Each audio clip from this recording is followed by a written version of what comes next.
Mana nima deysiz to'g'ri. Abbos aytmoqchi edim. O'sha salomlashuvimizda aytdingiz-ku, chiroyli qildiradigan bir dori topishim kerak. Dori bor ekan bu yerda dedingiz. Topdingizmi? Ichdingizmi? Chiroyli bo'lmadingiz, lekin ta'siri qachon bo'lar ekan? 1 yildan keyinmi, 10 yildan keyinmi? Yoki hozir ta'sir qilar ekan? Men bordim laboratoriyaga. Men aytdim o'sha chiroyli qiladigan dorini beringlar dedim. Keyin professional olib aytdim. Siz ichmang dedi. Siz agar ichsangiz o'zi hozir ham hamma qizlarning e'tibori sizda dediki. Hamma e'tibor sizga haddan ziyod chiroyli bo'lib ketsa xolos. O'zi hozir nima deydi chegarada turibsiz deyapsiz. Chegara o'tib ketib qolay chiroyingiz dedilar. Mayli bo'pti, maqsadda mayli. Abbos haqiqatan ham chiroylimi-ya? Mana izohlarda yozib qoldiringlar. Mana oynacha orqali ko'rayotganlar Instagramga o'tibmi bilmadim yo Instagramga ko'rayotganlar. Men chiroylimanmi yo farinammi? Mana yozinglar.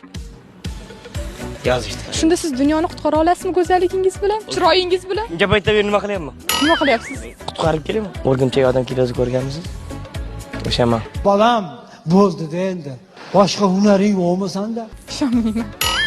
Men sizning yolg'onlaringizga hech qachon ishonmayman. Chunki pat yeganman. Ishonmaysizmi? Undan qilsam hozir kameraga keladi yaqinlashib. Ishonmaysizmi? Ko'rdingizmi? Qayting ana orqaga. Operator ovora qilib qo'yapsiz. Yana qiling hozir. Aka yana 50 beraman. Ko'rdingizmi? Ishonmaysizmi? Ozod aka chaqirayu. Ya Azat akam qimmatda.